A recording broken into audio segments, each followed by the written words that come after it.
or restless tides that ebb and flow, an arch of promise, steadfast, true, as freedom's centaur bends his bow, his mark, the winter, halfway through.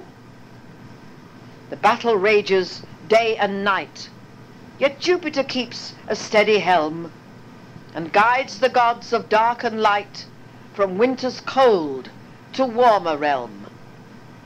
From deep within the sleeping soil, where yester's loved ones lie at rest, the workshop of the world doth toil, on clay discarded, souls thrice blessed. Within earth's hall of consecration, Aladdin's cave of gems and gold, the mystery of regeneration, eternal gift of new for old. The Rite of Sagittarius.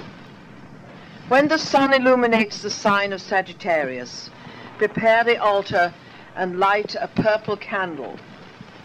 Begin with a period of contemplation along the following lines. The subtle message of Sagittarius informs us that humans must show respect for their brethren of the animal kingdom, since one is dependent upon the other. Up to now, humans have abused the animals, adhering to the biblical assertion that they were put upon the earth for our benefit. This statement is, of course, morally wrong.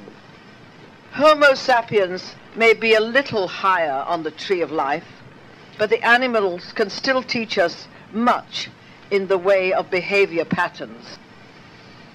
Many people believe that the flesh and blood of animals is good for them, and they continue to slaughter immense numbers in the most inhuman fashion. They enjoy the taste of meat, and unlike vegetarians, carnivores do not bother to investigate other sources of protein. In modern society, many do not have any concern for animal welfare. The horrors of factory farms and other similar establishments are allowed to continue. Most people do not even know how the joint of lamb or side of beef comes to be upon their table. And we must not forget the approach of certain religions, where an animal has to be bled, and as a result dies very slowly. Then there are animals in the wild, which men hunt and kill for financial gain, often to the point of extinction of certain species. Those who care for animals, and who have any kind of magical ability, must work in their own way to achieve some improvement in regard to the overall treatment of animals. The power of the great god Pan must be invoked in order to gain a new status for our brethren of the wildwood and of the factory farms. Now prepare for the visualization. Clear your mind of all extraneous thoughts. Gaze at the aura of your candle flame. Then close your eyes.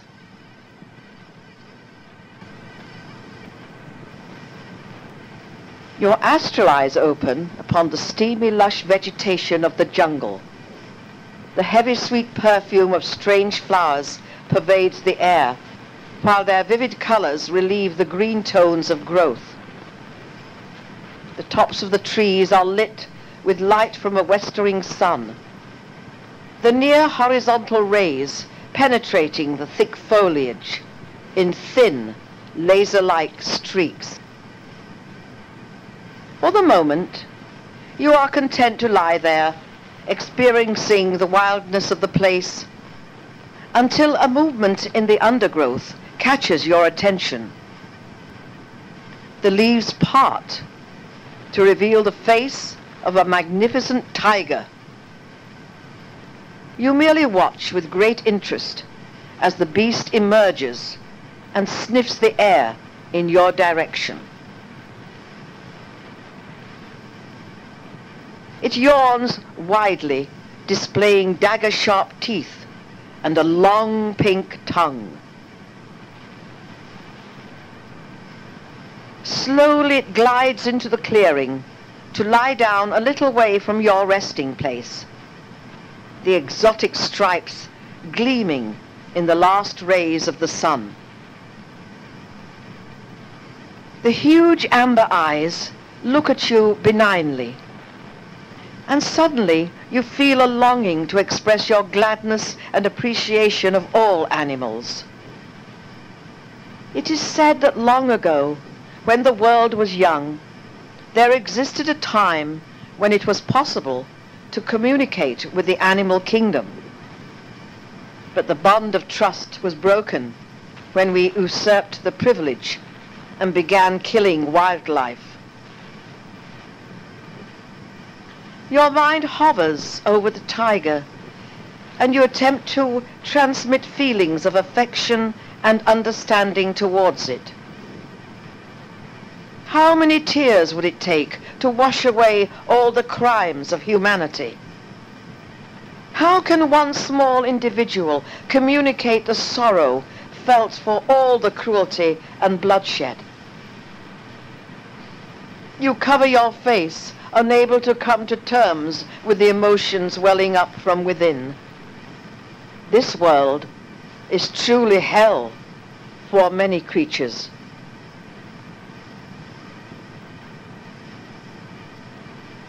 Something rough and moist touches your flesh, and behold, the tiger has come to you and is licking your hand. A sound as of a great engine begins in the animal's throat. It is purring. It senses your remorse and your humanity.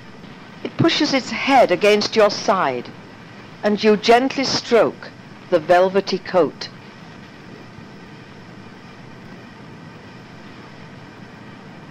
At last, it moves away and settles down again on the grass.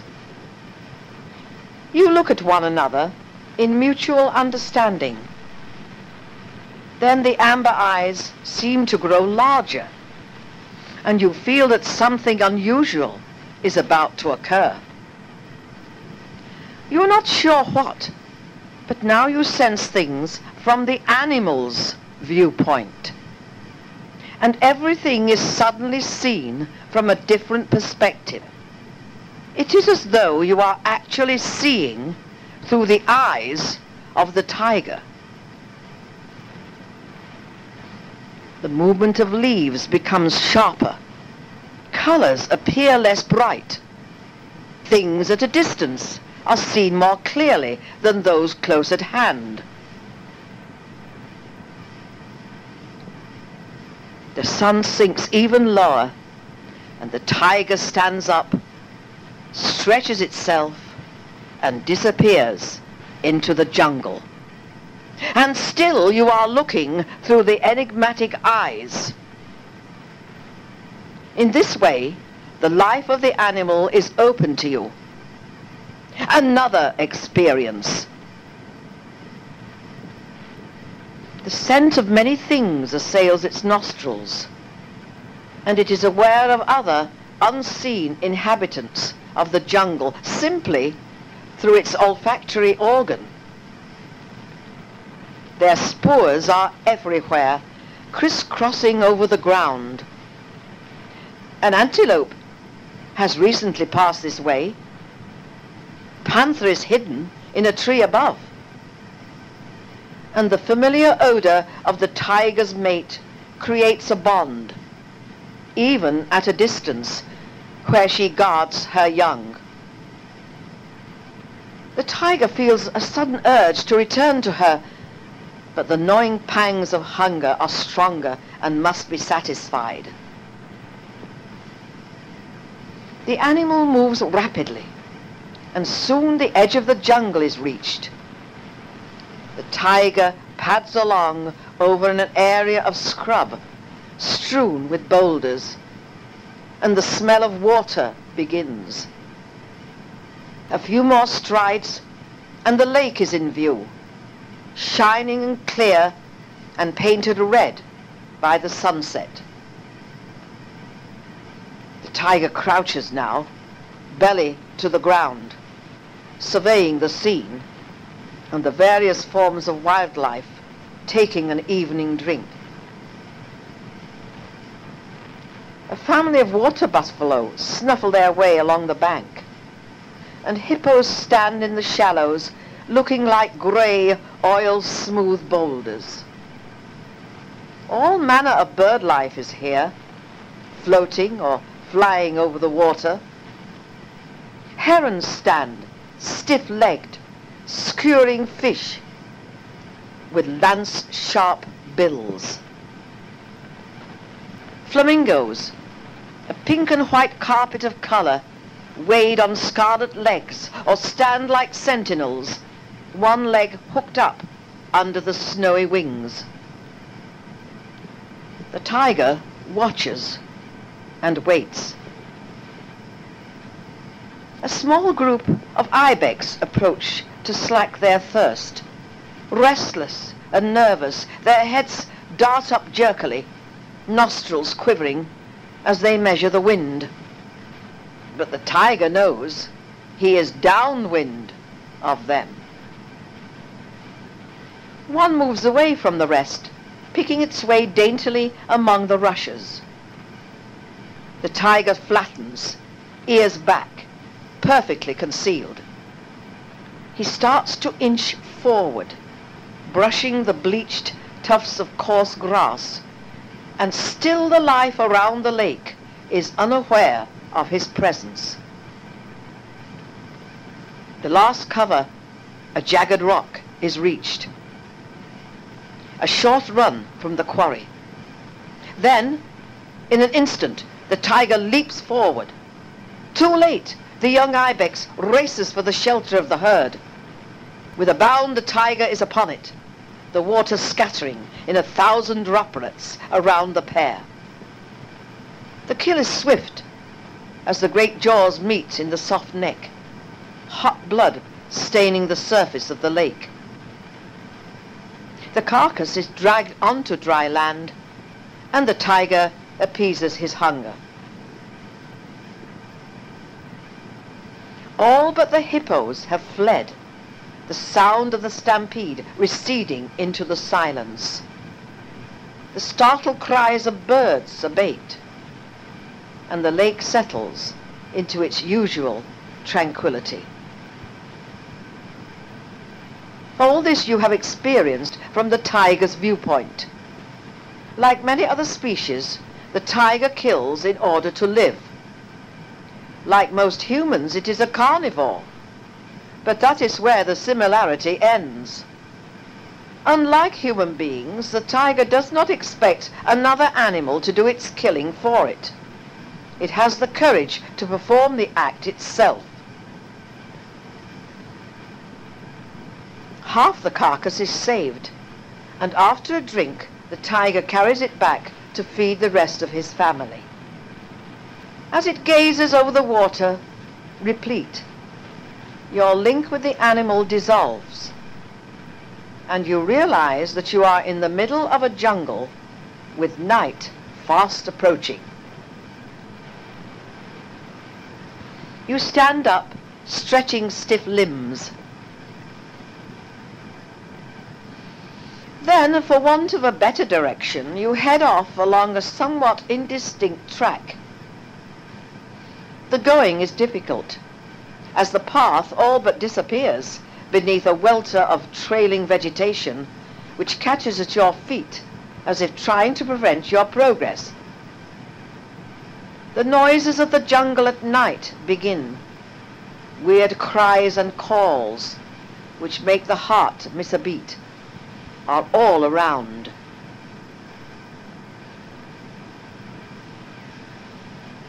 There seems no end to the tortuous meanderings of the track, which has disintegrated into a soggy morass of rotting undergrowth, a place where the sun never shines.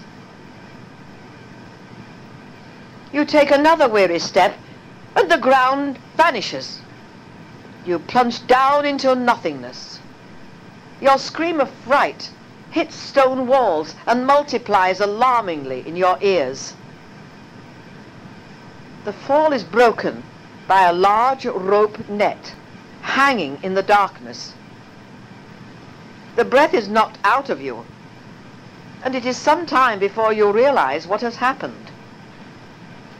You lie spread-eagled like a fly caught in a gigantic spider's web.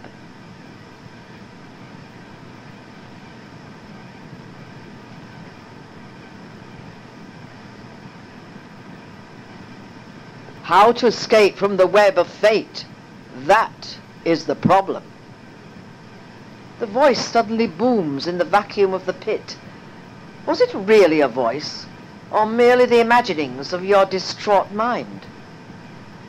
But already the net is being lowered, as if the giant hand had seized it. Down, down into the pitch blackness you descend, coming to rest upon cold stone. Scrambling to your feet, you cannot see a thing, but something or someone has a hand in this adventure. So, you wait.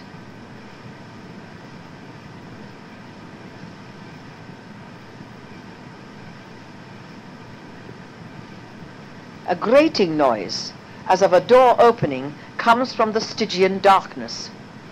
And in that darkness is a gleam of light, swaying, as if carried in a hand. You wait. You do not call out.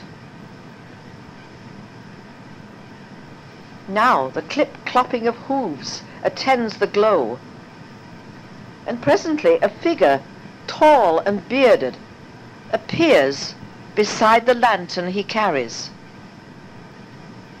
A friendly, concerned countenance looks down on you, but you gasp in astonishment as the bare bronzed torso gives way to the body of a chestnut stallion. The broad flanks gleam in the yellow light. I am Chiron the centaur, and I welcome you to my sign of the Zodiac. He places the lantern on a ledge and retrieves a stone bottle which he offers to you. Here, drink some wine while I explain things. The wine is dark and bittersweet. Very soon it glows inside you, and its warmth puts new life into your limbs. Chiron folds his arms and speaks. And now, the web of fate is the zodiac, and the placing of the stars at birth. It depends on the condition of the karma you have inherited as to whether it binds you or not. An understanding of the star pattern, or natal chart, is a necessity for all who would attempt initiation. After studying the pattern, look carefully at the 12th house. If this is free from negative aspects, well and good. You can be sure a heavy karmic debt will not ensue. Then, see where my planet, great Jupiter, is positioned, for there lies your crock of gold in this life. The house he inhabits will reveal the type of fortune he brings. It will come to you of its own accord. I will go now and wait for you outside. I will leave you the light and a problem to solve. The problem is to think of a way this net might be raised to its original hanging position as it was before it was lowered to release you. Chiron departs, and the sound of hoofbeats fades into the distance. You turn and examine the skeins of the thick rope trailing at your feet. There is no controlling apparatus, no pulley with which to raise it. You smile ruefully That would be too easy. The answer must lie in the metaphysical realms. You puzzle over the enigma, and then remember that Chiron called it the web of fate, and that this was another name for the zodiac. You begin to concentrate upon the zodiac, the great circle, the girdle of Venus. But it is difficult to hold in your mind for long. You bring your will to bear on the matter and double your efforts. With great determination, you mentally build each sign in order of sequence and try to visualize the rope as a scattering of stars with the signs turning on its edges.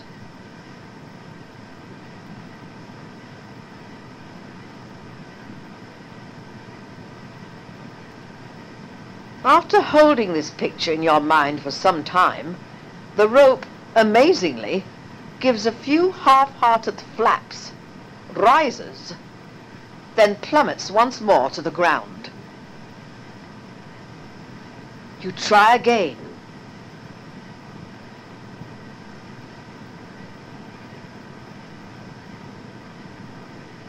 And the same thing happens. What are you doing wrong? You are obviously on the right track, but there is something missing from the mental picture you are forming. You sit down and think on the problem. What did Chiron say? You ponder on his words and realize the value of listening, of giving your whole attention to what is being said to you. Often the most interesting information is lost through lack of concentration.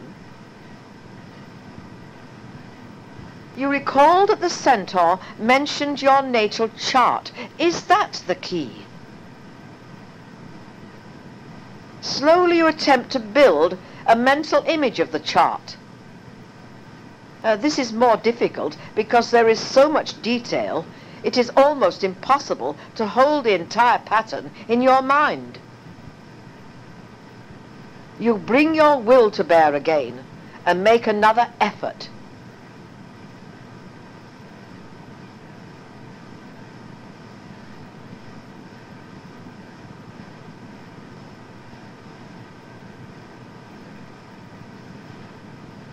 And at last, the web starts to rise. Then a wonderful thing occurs. As the rope ascends, it gradually changes into a sparkling silvery material, a huge gossamer network. Tiny stars in jewel colors appear, as though caught in the delicate strands. Then the entire structure shivers and is transformed into the pattern of your own celestial configuration.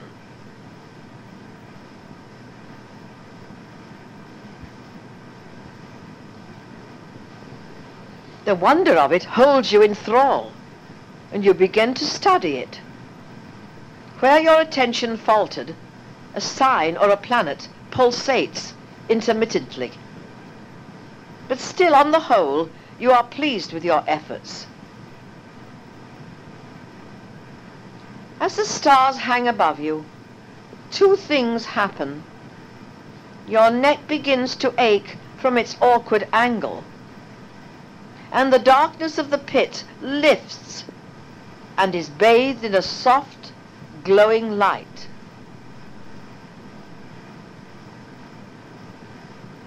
You laugh in sheer exuberance, and the stars tremble and emit a sweet, mellifluous tinkling sound, as if they are rejoicing with you.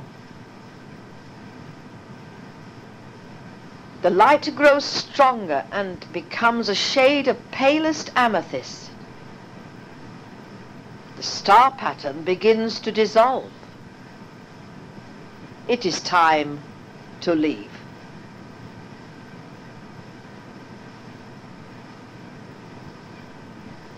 Picking up the lantern, you pass through the doorway in the rock and walk along a passage. What you have experienced in the pit still commands your attention. It has been brought very forcibly to bear upon you that there is a strong link between the stars and mankind. That which moves the stars must also control our destiny, as was taught of old. There was a supreme element of love and gentleness in the vision, which left you breathless with joy, and a carefree sense of thinking that most of our troubles are of our own making, as indeed they are. You were aware that this knowledge lies dormant, buried deep within the subconscious mind. The passage starts to slope upwards, and an opening can be seen ahead. An effulgence of amethyst-coloured light fills the entrance as you emerge. You are standing upon a wide plateau with high cliffs at your back.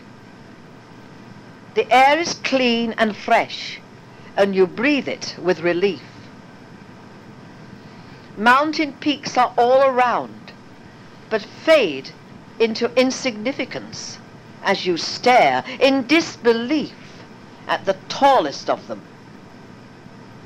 It is the most beautiful, being formed from pure amethyst crystals, ranging in colour from pale hues to the deepest purple brilliance of that stone. The entire scene is bathed in colour from the mountain, which glows and sends forth incandescent rays of light, as though it is mysteriously lit from within. As you look upon it, you seem to see faces and dim figures in the crystal depths, peeping out at you from time to time. These beings are fair to behold, and remind you of the fairy legends of your childhood.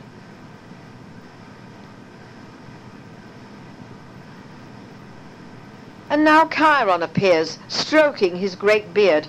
"I see you have solved the problem I gave you." He chuckles and seems well pleased with your efforts.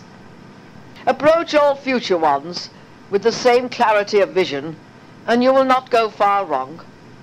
Yonder is the mountain of Amethyst. It links with the higher octaves of Sagittarius, and is a sign of wisdom gained. The stone has many virtues, bestows tranquility, and induces mental clarity and prevision. What is more, it protects the traveller, and is a bringer of light at any level. The beings you see within it are the elementals of the earth plane, who are under the protection of their benefactor, great Jupiter. Chiron produces a small crystal of amethyst. Hold this in your hands for a moment and make a wish. A sensible one, mind." The censor grins. "Now, throw it up as high as you can." With a will, you hurl the jewel into the air, then gasp as it soars ever higher. Chiron fixes an arrow to his bow and aims carefully. The dart leaps from the bowstring and wings after its quarry.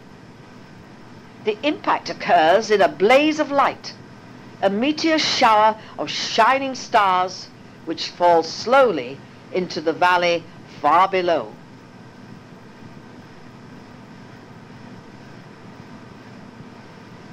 The center puts an arm around your shoulders and laughs at your expression of wonder. It is good for the soul to be occasionally astonished or jogged out of its complacency. He winks conspiratorially. "Now, watch."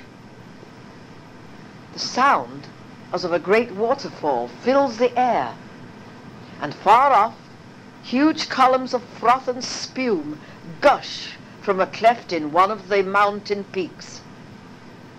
As the water plunges into the depths, a mist starts to rise from the floor of the valley. White swirling clouds thicken as they ascend, until all but the Amethyst mountain is obliterated from view. The roar of the water is deafening, and eddies of a light breeze lift the spray until the mist envelops you like a garment, small globules of moisture clinging to your hair and robe. Chiron shouts above the clamour, "Look!" You follow his pointing finger to where, within the chasm of vapour, a rainbow manifests. Slowly it travels upwards, becoming ever brighter, until it forms an arch of beauty over the mountain. One colour glows brighter than the rest. "See!" exclaims Chiron. "That is the colour which harmonizes with your present level of development." As he speaks, you are conscious of an answering tremor of response from your astral body. Although experienced on a personal level, the recognition of the power and vastness of the forces of life fills you with awe, and you draw nearer to Chiron's steaming flanks. "Come, enough is enough for one day." He draws you away from the brilliance and moves behind the rocks.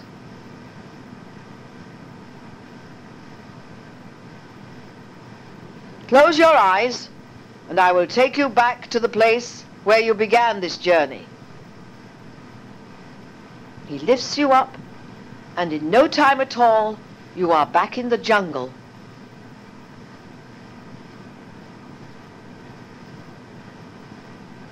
Chiron places you gently upon the ground. "Sleep now. I will be here when you return, and always." You murmur your thanks to him as your eyes close on that friendly, bearded face.